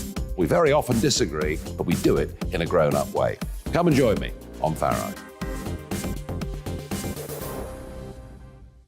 Hello, I'm Simon Evans. Join me on GB News for Headliners at 11 p.m, where I'll be joined by two of the country's top comedians as we take a look at tomorrow's newspapers tonight. If it's a big story, we'll be covering it, I guarantee, but we'll also have some fun along the way. That's GB News Headliners at 11 p.m. We won't put you to sleep, unlike some of the other paper review shows out there. So join us, 11 p.m, 7 nights a week. Hi there, it's Stephen and Anne.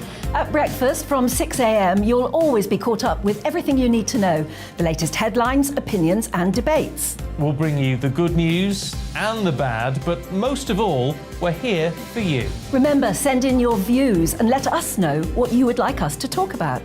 That's because we're your news channel. And every morning at 6 a.m, it's breakfast on GB News. I'm Dan Wootton. Join me Monday to Thursday from 9 to 11 for the feistiest and most fun news debate on TV, where free speech reigns. I'll bring you a sharp take on the day's biggest stories, bombshell newsmaker interviews, and A-list guests. And I guarantee you, no spin, no bias, no censorship, and no reason to go to bed. That's Dan Wootton tonight, Monday to Thursdays from 9 on GB News.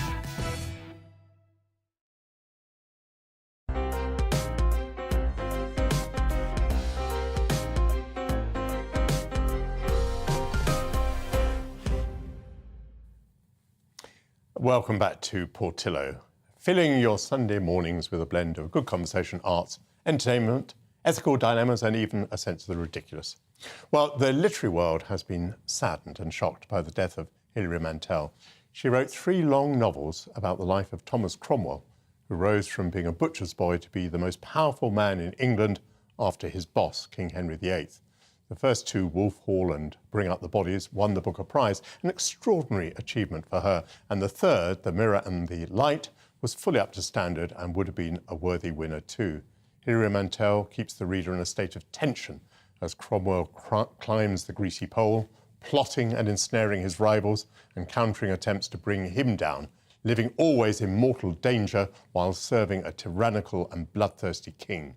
The suspense that she maintained was remarkable given, as she was happy to say, that everyone knew the ending.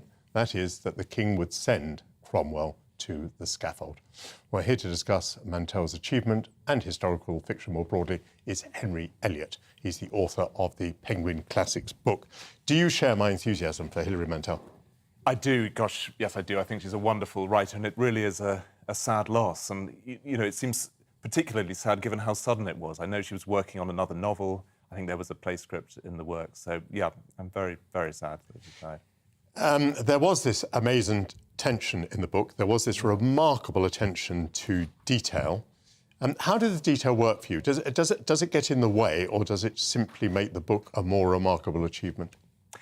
No, I think it is a remarkable achievement. I mean, I remember when Hilary Mantel gave the BBC Reith Lectures in 2017, and she said how, you know, the way she approached it was that she would research assiduously, and she wouldn't allow herself to invent anything that she could research. So she only allowed herself freedom in terms of what was going on inside people's minds and going on in conversations. Yes. And I think what that, you know, I think that's a great advantage of historical fiction, because essentially you get as well-researched a book as a great work of history, but she actually brings it to life as well. She takes us right inside the heads of these people. And that's what's so gripping about that trilogy of novels. And are there dangers, in your mind, in historical fiction, even if Hilary Mantel stayed clear of them? Well, it's such a broad category, isn't it, historical fiction? You know, it embraces everything from, you know, historical romance and historical fantasy. You know, I think there can be a danger if you haven't done the research and then it gives people a kind of skewed idea of an historical event. And I suppose one example of a book that's been criticised is John Boyne's The Boy in the Striped Pyjamas. Yes, and tell us why it was criticised. Well, it was a huge success. It's written in 2006. It's a book about the son of the camp commandant at Auschwitz. It's a German boy, who's presented as completely innocent to what's going on, and he befriends a boy of a similar age on the other side of the fence, a Jewish boy in the camp. And it's been a great bestseller, but it's been criticised because a child of that age would not have been innocent. They would have been taught in school what was going on in the camps. And it also humanises the family of the commandant, and that, some people have found that difficult. I suppose it's tricky when it's such a recent and such a sensitive area. I mean, John Boyne's sort of defence of that book is that it's a fable, it's written for children, and so maybe some of those issues are less important. He's just published a sequel, which I haven't read, but I'm a little bit worried about it because it's definitely aimed at adults. There are scenes in it which would not be appropriate for children to read. There's historical rape and abuse and so on. And yet it has some of the same issues. So I feel like this sits more uncomfortably for me. In our last moments, there's a new book about Medusa. She's the lady who has snakes for hair. Yes. And apparently it's kind of putting her side of the story. How can this possibly be? What's it called? Stone Blind? It's called Stone Blind by Natalie Haynes. Yes, well, it's the latest in this really wonderful, I think, trend in rewriting the Greek and Roman myths. You think of people like Madeline Miller. Natalie Haynes herself has written a couple of other books. Margaret Atwood has done it too. I think, the great difference between a myth and history is that myths have always been reinvented and retold in different ways. And so I really welcome this trend at the moment to revisit those ancient stories. Thank you very much, Henry Elliott. Absolutely marvellous to have you on the programme. Coming up here on Portillo, we want to showcase the best of British food and drink. What better way to start than with the humble kipper? That's after the break.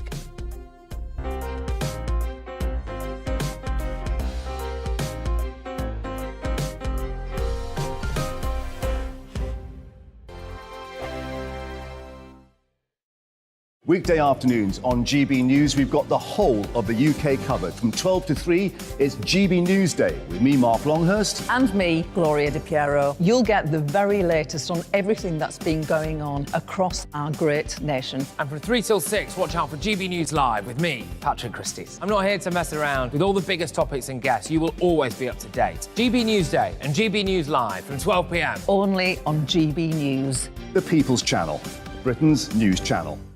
Hello there, it's Eamon Holmes here from Breakfast on GB News. We're not just on your television and your screens, We're on DAB plus digital radio, so you can listen to your favourite shows on the move. If you've not yet listened to GB News Radio, it's very simple. We're on your radio player and tune-in apps, on your smart speaker, phone or tablet, or online at gbnews.uk. Take us with you wherever you go. GB News Radio. You never have to miss a moment of the People's Channel.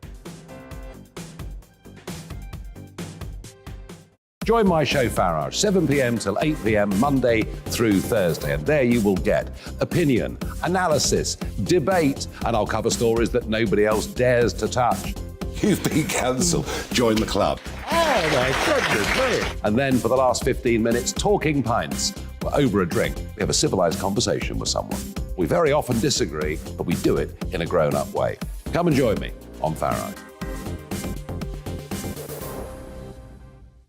Hello, I'm Simon Evans. Join me on GB News for Headliners at 11 p.m, where I'll be joined by two of the country's top comedians as we take a look at tomorrow's newspapers tonight. If it's a big story, we'll be covering it, I guarantee, but we'll also have some fun along the way. That's GB News Headliners at 11 p.m. We won't put you to sleep, unlike some of the other paper review shows out there. So join us, 11 p.m, 7 nights a week.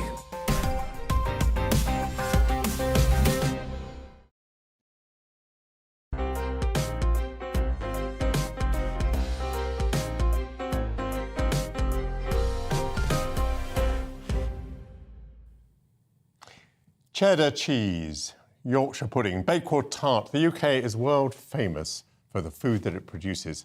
As we head to our Sunday lunch, we thought it would be a great idea to feature some of our products. What could be more iconically British than kippers? Jerry Skews had a problem when he moved to Lowestoft after he retired. He couldn't find a decent kipper, so he decided to solve the problem. And this is his story. My retirement was based on the idea of getting away from Cambridge after 30 years of high tech. We were out for a walk about 8 weeks after my retirement and came across a building which looked very interesting, very antiquated. When I investigated, I discovered that it was a smokehouse. It was an 18th century smokehouse, of which there were 88 in Lowestoft at one point, and this was pretty much one of the last ones that was available. So we acquired it.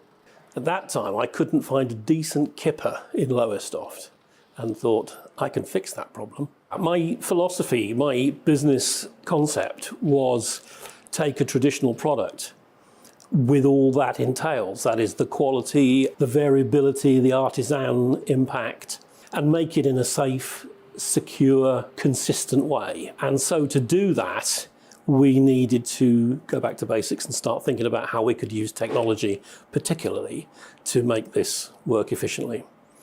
So the whole process really involves acquiring the best possible product. It is about the source. So we fillet the product, and then we go through a brining or curing process. We then smoke it as quickly as we possibly can. So we rack it up and we put it into either a hot smoking kiln or one of the traditional cold smoking kilns.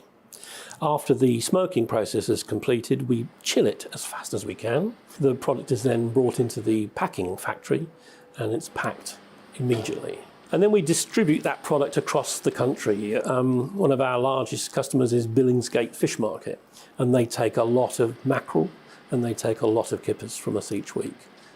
So we've been doing this now 7 years, and the proof of the pudding, if you like, is in the kippering. Well, we sell thousands of kippers a week, we sell tons of mackerel a week, and we sell an awful lot of smoked salmon. So we are not a machine processing company. We're an organisation that uses traditional techniques. So we are small batch production. We are using very high quality traditional methods, and the flavour is completely derived from the sawdust that we use and the environment in which we use to smoke the product. So the kiln itself, the cold smoking kiln, is 200 years old. It is lined with the flavour of 1 million mackerel, and it is astounding in terms of the quality of the product that it generates. The future is extremely interesting and exciting. There's no doubt in my mind that if we take traditional techniques and we wrap them up in a modern technology environment, that we can grow this market. We constantly get inquiries from all over the country, which is encouraging. By the magic of television, Jerry has popped up in the studio now and brought a range of delicious products. Welcome. Thank you very much for doing that little film. What have you brought into the studio today? So this morning I've brought you in a sample of our smoked products, some of our hot smoked salmon and some of our traditional cold smoked salmon. And for absolute tradition, I brought you some kippers as well, which you're very welcome to take away and cook. Oh, thank you very much. And I can smell the smokiness from here. You were talking about 200 years of mackerels being smoked in there. So, I mean, this is a serious point, is it? The smokehouse makes such a big difference to the taste. It's 100%. The character of the product comes from the kiln in which they're smoked. And the kilns that we have are lined with years and years of smoking. We also use oak, pure oak, which comes from Thetford Forest in Norfolk. And that adds to the quality and the flavour and consistency of the product as well. I didn't want to interrupt you, but I do think that that is absolutely delicious. So congratulations. Thank you. Can I quote you? Was it? Indeed. It's all out there in the public domain. Was it difficult to find a smokehouse? I wasn't looking for one at the time. I came across it by accident. So I retired from my life of medical science and life science research products to Lowestoft and bought a boat and a little holiday home and thoroughly enjoyed it for about 8 weeks. And then got extremely bored. And we were out for a walk, my wife and I, and we saw a smokehouse which was closed up. And I said, I've got this great idea, Glynis. What we're going to do is we're going to use traditional methods and modern infrastructure, all the software and all of the technology that I can bring to bear. But we'll do traditional products and we'll go forward from there. And she said, absolutely not. So how does the software contribute? Is this to do with, cooking it to exactly the right period of time and things like that, or what is it? No, it isn't. The technique of smoking the product is still somewhat artisan, which intrinsically means it changes every time. The software is really about legal compliance. So if I was to set up a smokehouse today and start just doing products, I would fall foul of a lot of law. With my background in software and engineering, I was able to look at what we need to do to be able to monitor the way the product comes in, how it's smoked, how it's packed, batch code, barcode. I was able to get everything done for retail and for the trade sellers and the contracts that we have. So now we have an automatic audit control system in place which manages our process, and that's the software. So that's the smart bit. It's interesting, isn't it? An artisan food process is now such a serious business, so many regulations, so many things you have to think about. Tell me a bit about Lowestoft. I mean, it's largely, I think, lost its fishing fleet. Do you think, or is that not true? No, that's true. That is true. And do you think your smokehouse can make an important contribution to the town? I do, and I think that businesses like ours can, forge a path for the future. Lowestoft was at one point landing 2 million tonnes of herring a day at the peak of the seasons in 1910. So there was a vast amount of product landed there. And then through the 40s, 50s and 60s, the stock started to decline. The fishing rights sort of disappeared. And now we're left with quite a small fleet and quite a small market, unfortunately. So much so that we actually have to buy our product directly from Scotland, from the boats, a family-run trawler business in Scotland. But to be honest, I think that the future of the industry is in processing, is downstream processing of products. So it's not about catching. We've lost a lot of skills, but we've still got the knowledge. So I think the future is about processing, downstream processing and marketing. And did you develop your palate? Are you now a connoisseur of your own product? Rarely does a batch get by without personal quality control. Well, that's the most reassuring thing of all. Jerry, thank you very much indeed. And thank you for bringing your lovely products. Alistair Stewart is here. Care for some kippers, Alistair? Do you know, I said to you earlier on, I'm not really a great kipper man. I love smoked haddock with a poached egg on top. But is that an Arbroath smoky? No, an Arbroath smoky is actually haddock. Well, then that would, because my mum was a wren and trained near Arbroath, and so as children, Arbroath smokies were a part of our upbringing. You've got to be careful of the bones. The bones, yeah. Yes, lovely things. Alistair, let's move on from fish. Well, actually... What, hung out like a kipper? Well, I was going to say onto a nasty kettle of fish, which is the Conservative Party conference. Are you touching upon that in your programme? We are. As you well know, we've got Tom and Darren there live for us, watching things unfold. It kicks off properly at 4 o'clock. We're reflecting upon where Liz Truss stands right now. She was on television at length this morning. The lady is not for turning, which is a phrase we both remember from way back when, although she does concede presentation was a big problem. So we've asked Charles Lewington and Joanne Nadler, people you know who work with Dave Cameron and John Major, and got them, both of them, out of a few tricky spots, not all of them, for their expertise, plus Niall Gardner, who is a purist Thatcherite, totally in favour of it. And one other little thing, and I was listening to what you were saying about Lowestoft, we're also talking to the wildlife trusts about the impact of enterprise zones on nature reserves and so on. I mean, I love a green and pleasant land as much as anybody, but I'm very pro-growth as well. So we're going to see if maybe there's a bit of commonality there that we can achieve. The thing that has got me nervous for the Conservatives this coming week is that the matter is not settled. No. When we left the ERM, once we left the ERM, that was it. The markets weren't going to react anymore. But the markets remain very, very delicate. And for a Prime Minister to attempt this speech where she's trying to rally her own troops with the markets listening and responding in real time, it is a very difficult challenge indeed. I personally wish her well, and I certainly wish you very well on your programme. I think it's also a profound schism on economic policy within the Conservative Party that we both grew up with. Yes, we're back to schism politics. Jerry, thank you very much indeed for coming in. I certainly want to wish you the best of luck with your enterprise. How can people obtain this website address? Yes, www.smoka.co.uk. But Marvellous. we're in all good shops and stores now. Well, that's it for Sunday. This has been my first programme. Thanks to all my guests. Do let us know what you want to hear about. Next week, we'll have more conversation, ethics, arts, entertainment, and ridiculousness, including the perfect Sunday lunch. Thanks for watching. See you in a week's time. Over to the weather. Looking ahead to this afternoon, and the UK is looking mostly fine with some sunshine once this morning's rain clears from the far southeast. Let's take a look at the details. The north and west of Scotland could catch the odd shower, but much of Scotland will be dry with some bright or sunny spells. Feeling cool though due to a westerly breeze. There's a very small chance of a light shower affecting Northern Ireland, although here too most places should stay dry with occasional sunshine. Patches of cloud will drift across the north of England from time to time, but it will generally be fine with the sun appearing at times. A similar story is expected across Wales, where a dry afternoon is on the cards with bright or sunny spells. With gentle winds, it should feel pleasant in the sunshine. Some cloud will bubble up at times across the Midlands, so sunshine will come and go, although temperatures should climb to around 17 Celsius, 63 Fahrenheit, which is just above the early October average. Meanwhile, across East Anglia, Sunday afternoon will be a quiet one.